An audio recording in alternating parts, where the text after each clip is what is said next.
we're trying to figure out in how many seconds would the tank be 3/4 full.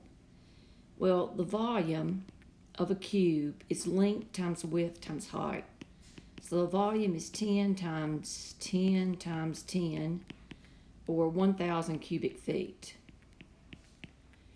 And then 3/4, because we want it to be 3/4 full, 3/4 of 1,000 cubic feet.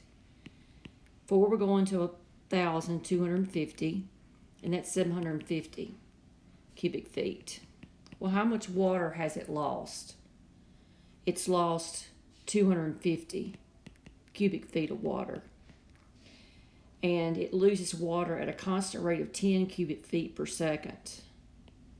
So you need to divide by 10.